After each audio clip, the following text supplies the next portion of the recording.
Всем привет и добро пожаловать на канал Beyond Borders, где мы делимся контентом об иммиграции.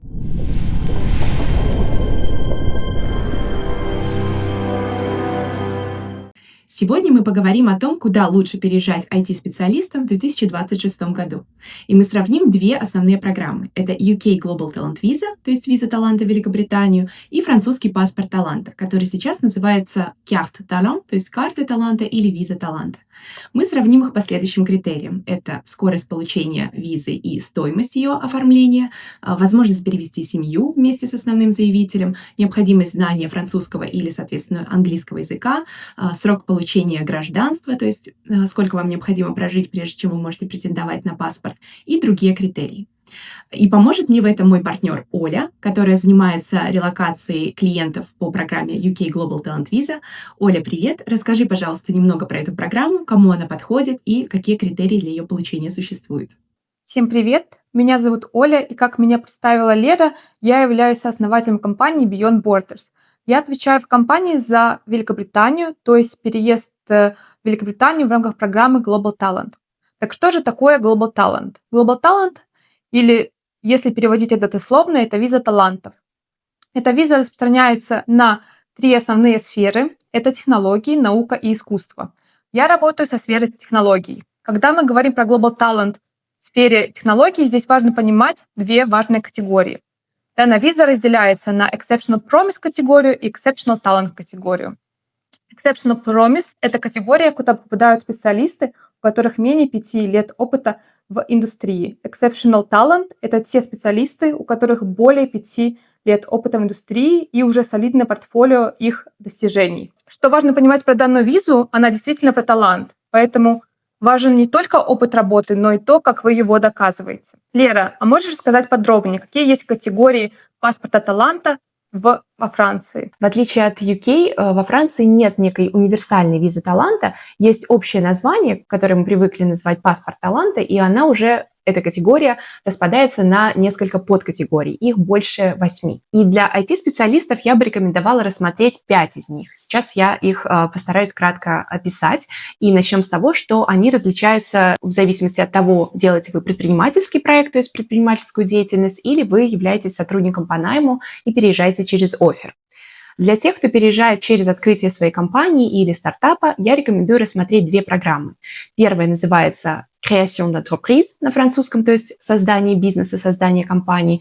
Она требует первоначальных инвестиций в размере от 30 тысяч евро и подходит для более крупных и зрелых проектов, у которых уже есть фаундеры с профилем и образованием, квалификациями в сфере предпринимательства. Для более начинающих фаундеров, которые хотят запустить стартап, и даже если этот стартап на уровне идеи, то есть на самой ранней стадии, я бы рекомендовала рассмотреть программу French Tech Visa for Founders, то есть французская виза для основателей стартапов. На французском это Projet économique innovant. И здесь ключевой момент – это что вы должны, естественно, иметь вот эту идею или определенную стадию развития вашего стартапа, а также заручиться поддержкой французской инновационной экосистемы. Она называется French Tech. Это может быть инкубатор, акселератор или иные акторы экосистемы. Это основные опции для переезжающих как предпринимателей. Если вы имеете оффер, то у вас есть 4 ключевых опции. Первая – это европейская голубая карта, которая доступна заявителям с степенью от бакалавриата в любой стране, то есть не обязательно иметь французское образование, а также если вы выполняете зарплатный порог. Это ключевой критерий. Он составляет на сегодняшний день, на март 2026 года, около 60 тысяч евро в год до вычета налогов. Для тех, у кого зарплата не дотягивает до данного порога, есть 3 альтернативные опции, но они чуть более специфические. Для них общий зарплатный порог составляет 40 тысяч евро в год, тоже до вычета налогов, но необходимо также соответствовать какому-то дополнительному критерию. Либо иметь французскую магистратуру, то есть быть выпускником французского вуза со степенью магистра и получить оффер от французского работодателя. Это первый трек. Второй трек – это внутрикорпоративный трансфер, то есть если вы переезжаете в рамках одной группы компаний из вашей страны во Францию или ваша компания открывает офис во Франции и перевозит вас, это называется salarié en mission. Да. И, наконец, третий трек – это если ваша компания признана Jeune Entreprise Innovante, то есть неким молодым инновационным предприятием во Франции, это делается через Министерство экономики, и нанимает вас, делает вам оффер.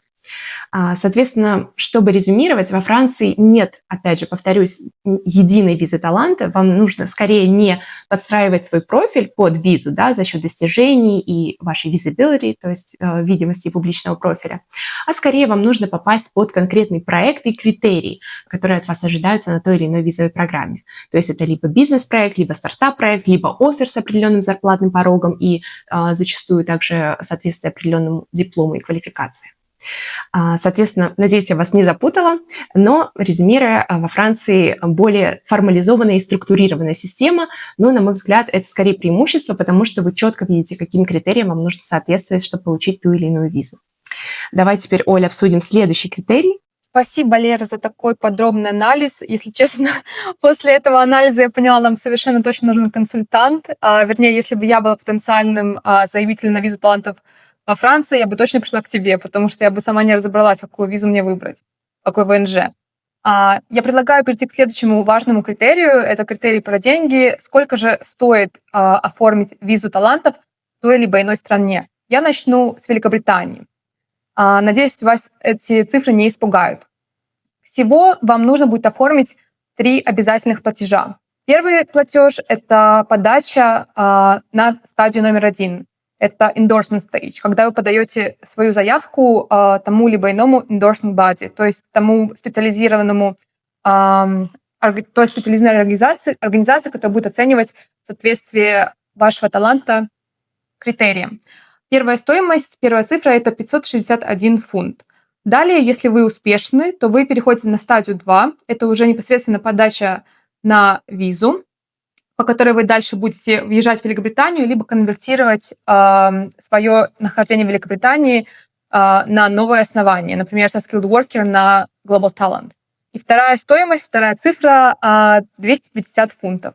Итого Stage 1 и Stage 2 вместе составляют 766 фунтов. Но на этом ничего не заканчивается.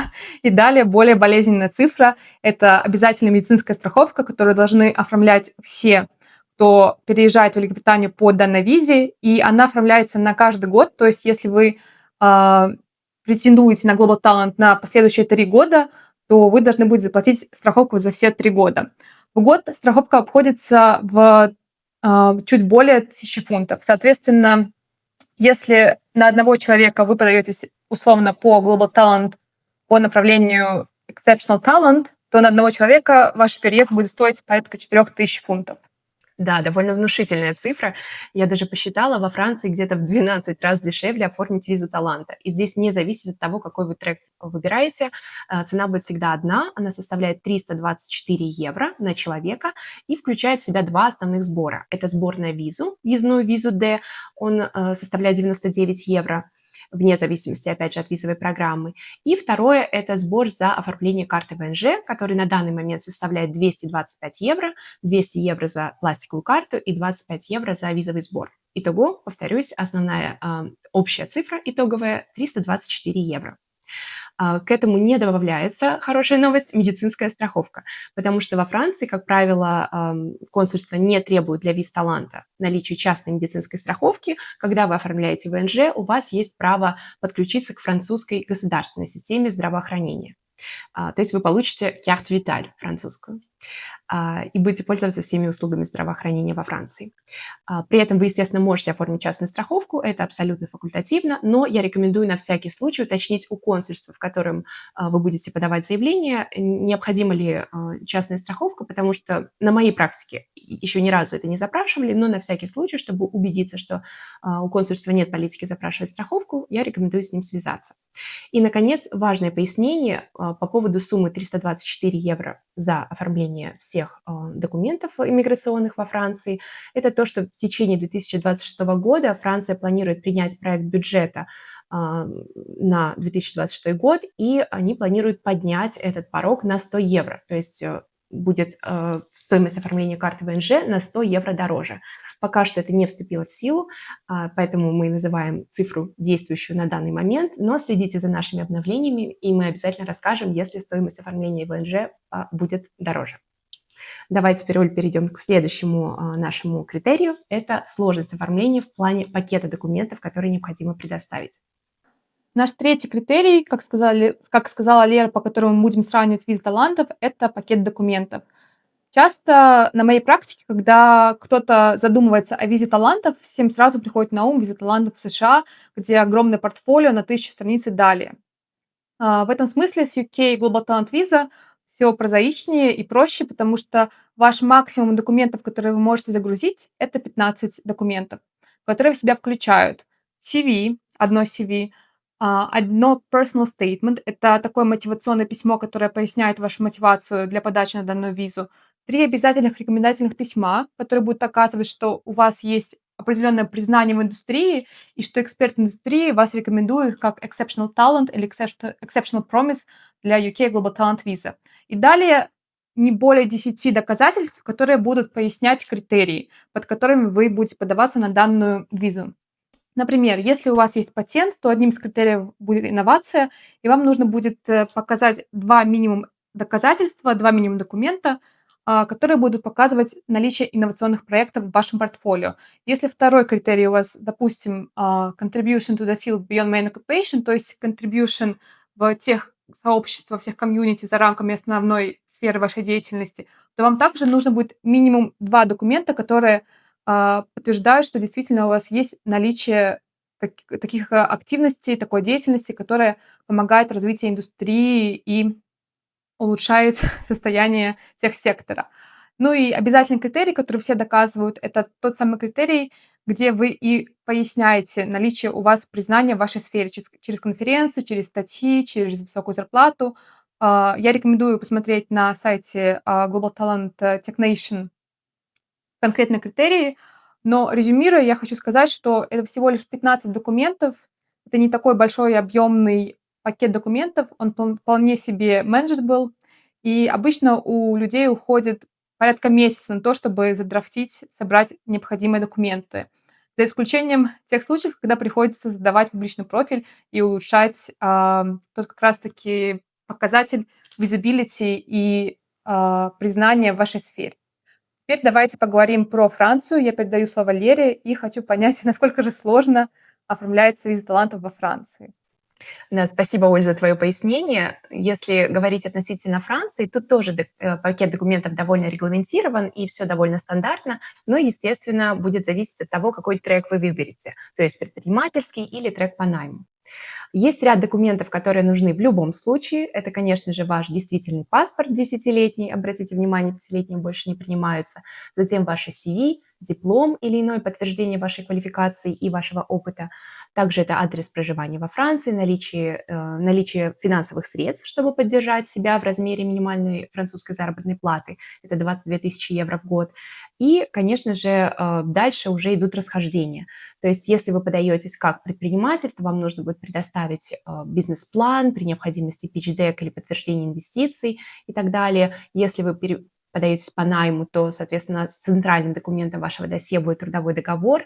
Также я рекомендую тоже при необходимости добавлять рекомендательные письма, письма поддержки. То есть здесь уже будет больше зависеть от типа визы, на который вы подаетесь. Но, опять же, повторюсь, это не США, где нужно 1000 страниц, то есть в среднем пакет документов минимально от 20 страниц в целом, и дальше уже в зависимости от типа визы доходит до 60-70 страниц. Давай теперь, Оль, перейдем к следующему критерию, передаю тебе слово. Мы переходим к следующему критерию, и именно этот критерий называется финансовый критерий. К счастью, для тех, кто подается на UK Global Talent Visa, совершенно не важен этот критерий наличия каких-то денег. Вы можете приезжать просто за счет своего таланта. Вам не нужно показывать наличие совершенно никаких сбережений на счету. Но что я услышала у Леры, исходя из предыдущего описания категорий виз таланта во Франции, там все-таки присутствует определенный финансовый критерий и определенные финансовые ожидания от тех, кто переезжает по тому либо иному основанию в рамках паспорта таланта. И я хочу попросить Леру чуть подробнее объяснить, в чем же заключается финансовый критерий для паспорта таланта во Франции. Да, Оль, ты совершенно права. Франция действительно предъявляет требования к минимальному доходу или накоплениям, и здесь тоже будет зависеть от типа визы. Я уже в течение нашего видео, нашей дискуссии упоминала все эти цифры, но давайте их в одном месте еще раз проговорю, чтобы у вас сложилась более четкая картина. То есть если вы переезжаете как стартап-фаундер, то вам нужно показать 22 тысячи на человека, 22 тысячи евро, естественно, на человека, то есть в виде ваших накоплений или дохода. Это подтверждает, что вы сможете себя содержать вне зависимости от того, сработает ваш стартап-проект или нет. Если вы переезжаете как бизнес-фаундер, то есть création d'entreprise виза, основание компании, то здесь вам в дополнение к этим 22 тысячам евро также необходимо будет подтвердить наличие 30 тысяч евро в виде инвестиций в ваш бизнес-проект. Если вы переезжаете по найму, то тут все зависит от того, какая у вас зарплата в вашем трудовом договоре. Именно это будет проверяться. Соответственно, для европейской голубой карты точная цифра составляет 59 373 евро в год до вычета налогов, то есть это минимальная зарплата, чтобы податься на данную визу, которую я люблю округлять как 60 тысяч евро в год, чтобы просто было проще запомнить. И, наконец, для всех остальных 3 категорий визы таланта по найму цифра сейчас составляет 39 582 евро в год. Это тоже ваша минимальная зарплата, чтобы податься на данные визы. Повторюсь, это либо для выпускников французских магистратур с оффером от французского работодателя, либо для сотрудников молодых инновационных предприятий, признанных таковым Министерством экономики, либо для ситуации внутрикорпоративного трансфера. То есть здесь будет проверяться ваша минимальная зарплата, точнее ваша зарплата в трудовом договоре и ее соответствие минимальному зарплатному порогу. К сожалению, если вы не соответствуете данным порогам или у вас нет достаточных накоплений, то вы не выполняете критерии для подачи на данные визы. Поэтому будьте внимательны с этим моментом. Давай, Оль, перейдем к следующему критерию. Передаю тебе слово опять. Сейчас мы поговорим про то, возможно ли переезд с семьей в рамках той либо иной программы Global Talent или Паспорт Талант во Франции. Отвечая за Global Talent, я скажу, что данная виза также распространяется на вашу семью, то есть на вашего партнера, либо на вашего супруга или супругу, а также на ваших детей, которые не достигли совершеннолетнего возраста, то есть 18 лет. Лер, расскажи, а как во Франции? Во Франции ситуация схожая, но с одним нюансом. То есть общее правило, что с основным заявителем автоматически право возникает приехать по визе талант семья у супруги или супруга, а также у несовершеннолетних детей. Но имейте в виду, что под супругой или супругом понимается именно зарегистрированный брак, официальный брак, то есть даже не гражданский союз и тем более не неформальное партнерство. Это, к сожалению, у Франции очень строго проверяется, поэтому если вы планируете переезд с семьей, то имейте в виду, что для оформления визы для супруга или супруги нужен формально зарегистрированный брак. И второй небольшой нюанс, который я бы хотела пояснить, просто на будущее вам, чтобы вы не пугались, для детей во Франции не оформляется карта ВНЖ. Это у многих клиентов появляется на этапе оформления карты как небольшой шок, но ничего страшного здесь нет. У детей есть фундаментальное право пребывать на территории Франции без даже каких-либо документов. Это право защиты детей на территории Франции, которое является неприкосновенным и очень сильно уважается. И единственный документ, который вам нужно будет оформить на ваших детей несовершеннолетних, это DCEM, Document de Circulation pour étrangers mineurs, что переводится как некий документ, удостоверяющий право несовершеннолетнего иностранного гражданина пересекать границу Франции. То есть он нужен только при выезде и въезде за пределы территории Франции. London is the capital of Great Britain, или, как говорится, следующий критерий, языковой критерий. Опять же, хорошие новости про визу талантов, что для данной визы вам не нужно доказывать наличие у вас каких-то определенных навыков английского языка. Например, когда вы переезжаете в рамках Skilled Worker визы или Innovator Founder виза, вам необходимо сдать языковые экзамены. Если вы переезжаете в рамках UK Global Talent виза, вы переезжаете только за счет вашего таланта. Просто раз и навсегда запомните, ваш талант – это ваш билет в Великобританию. Лера, скажи, пожалуйста, есть ли какой-то языковой критерий, либо языковые ожидания, когда когда твои клиенты приезжают во Францию в рамках «Французский паспорт талант».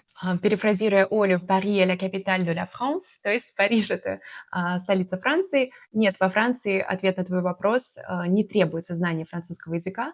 Как правило, для большинства категорий визы таланта единственное исключение, разве что, если вы переезжаете через сначала обучение, получаете французскую магистратуру и потом переходите на паспорт таланта, то, скорее всего, предварительно вам потребуется французский, чтобы проучиться в магистратуре, потому что большинство магистратур во Франции все-таки проводятся на французском языке. Но в целом это скорее исключение из правил, и я повторюсь, что нет, во Франции для визы таланта знание языка не проверяется.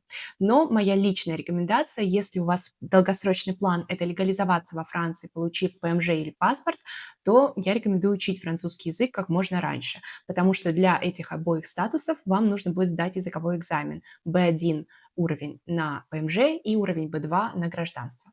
Поэтому учите французский, и это облегчит вам в том числе жизнь в этой стране, если вы планируете сюда эмигрировать.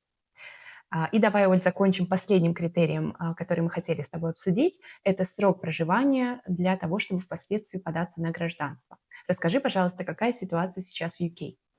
Сейчас мы поговорим про один из самых важных и, наверное, определяющих критериев при выборе той либо иной программы по релокации — это путь к паспорту. Если мы говорим про Великобританию и Global Talent визу программу, то здесь есть два срока. Первый срок — это 5 лет. Это тот срок, который подходит для тех людей, которые переезжали по Global Talent категории Exceptional Talent. Если же вы переезжали как Exceptional Promise, то вы можете подаваться на паспорт Великобритании через 6 лет. Соответственно, важно зафиксировать два разных срока — 5 и 6 лет. При этом важно понимать, что гражданство и ПМЖ — это не одно и то же. У данных категорий, у Exceptional Talent и Exceptional Promise, тоже свои установленные сроки для получения ПМЖ. Exceptional Talent может подаваться на ПМЖ через 3 года, Exceptional Promise может подаваться на ПМЖ через 5 лет. Другой важный нюанс — это то, что сейчас, в марте 2026 года, активно обсуждается миграционная реформа Великобритании, которая повлияет как раз-таки на те сроки, которые мы обсудили, то есть срок получения постоянного вида на жительство в Великобритании и срок получения паспорта. Но хорошая новость в том, что первая информация, которая доступна сейчас, то, что те категории специалистов, которые переезжали в рамках Global Talent и Exceptional Talent, и Exceptional Promise, им предлагаются привилегированные условия для получения паспорта Великобритании, то есть им будут предоставлены исключения из общего правила. Общее правило пока что 10 лет для получения ПМЖ Великобритании, а для Global Talent оно будет 3 года. Поэтому следим за новостями и всегда проверяем актуальность информации. Лера, скажи, пожалуйста, как обстоят дела во Франции с получением паспорта по той визе, про которую мы сегодня говорим? Да, Оль, ты совершенно права. Это один из ключевых критериев при выборе страны для иммиграции. И во Франции, на мой взгляд, тут хорошая новость. Срок проживания относительно короткий, это 5 лет. И я думаю, что среди европейских стран это один из наиболее привлекательных сроков для получения паспорта. Имейте в виду, что в течение этих 5 лет вы не имеете права выезжать больше, чем на полгода из Франции, если вы хотите впоследствии податься на гражданство. Этот процесс называется натурализация. И также еще есть хорошая новость, что для некоторых исключительных, я бы сказала, случаев этот срок может быть сокращен до 2 лет. То есть вместо 5 – 2. Это доступно для выпускников французских аккредитованных вузов, либо если человек внес какой-то существенный вклад в культуру, экономику или инновационную сферу Франции. Как же получить гражданство? Если кратко, нужно соответствовать ряду критериев интеграции. Это, конечно, профессиональная интеграция, о которой мы говорили, то есть у вас есть либо стабильная работа по найму, либо предпринимательский проект, который вы развиваете и получаете от него стабильный доход. Также есть языковой критерий, про который я тоже вас немножко ранее предупреждала. То есть это знание языка на уровне B2 французского языка, и вам необходимо будет сдать либо DELF, либо TCF, это французские официальные экзаменации. Затем это социальный критерий, то есть ваша интеграция во французское общество, наличие у вас круга общения среди французов, может быть, участие в каких-то социальных или волонтерских инициативах. И, наконец, культурная интеграция. Культурный критерий это проверяется на собеседовании и на неком гражданском экзамене, где у вас будет тест по знанию культуры, истории, географии, политического устройства Франции, ценностей Франции, принципов республики и так далее. Ну что, Оль, передаю тебе слово, чтобы, может быть, ты сделала какое-то резюме в итоге, как мы оценим сложность и привлекательность этих двух стран, Франции и Великобритании, для IT-специалистов. Резюмируя, хочется сказать, что попробуйте для себя определиться, какая страна, какой менталитет вам все же ближе, Франция или Великобритания. Если вы рассматриваете и думаете в сторону Global Talent Visa Великобритании, здесь важно зафиксировать, что на сегодняшний день очень важен личный профиль и ваша проявленность в сообществе. Поэтому эта виза действительно для ключевых специалистов, для тех, у кого есть объективное доказательство признания в индустрии. Если же вам интересен более структурный подход и многообразие иммиграционных маршрутов, то однозначно это Франция. Да, Оль, я с тобой абсолютно согласна. Действительно, при выборе страны в первую очередь я рекомендую ориентироваться на то, какая страна вам ближе по духу, по менталитету, по культуре. И, конечно же, не забывать о тех объективных критериях, которые мы сегодня обсудили. То есть это финансовые требования, путь к гражданству, необходимость знания языка, возможность перевести семью и другие. Если вам нужна помощь в подборе программ, обращайтесь к нам в Beyond Borders, и мы будем рады помочь. А также оставьте нам комментарий, какая программа вам понравилась больше, и она кажется вам более привлекательной для переезда. Спасибо за то, что вы смотрите наши видео. Ставьте лайк, если вам было полезно. Пишите, какие еще темы мы можем затронуть в наших следующих выпусках. И, конечно, до новых встреч. Пока!